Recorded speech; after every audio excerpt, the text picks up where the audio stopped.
Hello everyone, welcome back to my YouTube channel at the in my life as a content creator at the age of 17. Hingal ako dun So for this video is wala naman akong ibang magawa. Kaya ayun, naisipan ko na lang na tupiin na lang yung mga damit ko. Sa matamad na tao, syempre matatambakan talaga tayo ng mga damit na kailangan tupiin. Actually, itong mga damit na to is as in talagang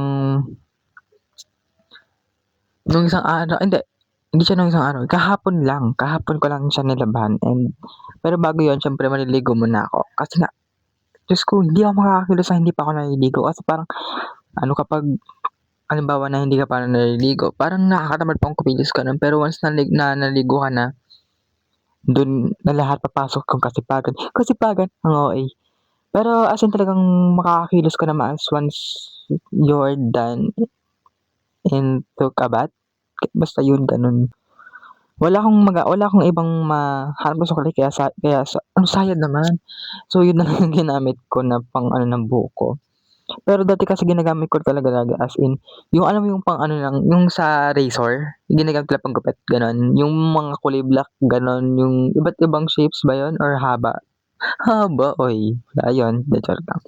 So ayan, nilagyan ko na lang siya naglagay na ako ng konting lip balm sa labi ko kasi sobrang tuyo siya as in.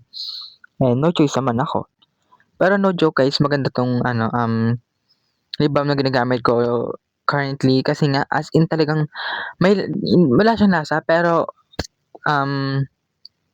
may konti siyang lasa pero hindi man gano'n kasarap. Kasi natikman ko na siya as in and now, ngayon nagvo-voice over ako, tuyong-tuyo na yung labi ko as in, wala akong and ayoko rin kasi as a person na lagi nagli-lip balm, ayoko rin yung merong nagpas-lagpas sa labi ko. Kaya lagi ko pinupunasan yung sa mga outer edge, gano'n. Basta yung sa mga gilid na yung ng labi ko, gano'n. And as you can see sa video, kulay pink siya. And yes, kulay pink yung lip balm ko dati. Ayan, makikita nyo kung gaano karaming damit na tutupiin ko. Makikita nyo as in, isang araw lang yan Sinama ko na kasi diyan yung damit ko dun sa isang basket and then yung nilibhan ko. Tapos may mga binigay pa sa'kin damit yung tita ko. So, as in talagang magiging marami. Pero yung iba kong damit is ipapamigay ko talaga kahit bigay pa sa akin yan. As long as marami akong damit, ipapamigay ko. Pero siyempre, ipapamigay ko doon sa kakilala ko or sa sa iba kong relatives na kailangan talaga ng damit. O, di ba? Yan, tama yan. Maging tamad ka pang tao ka. Maging tamad ka pa. Ayan, 'di ba ang dami, as in, na para bang meron siyang ilang araw para tupiin 'yan, lahat-lahat. Mm.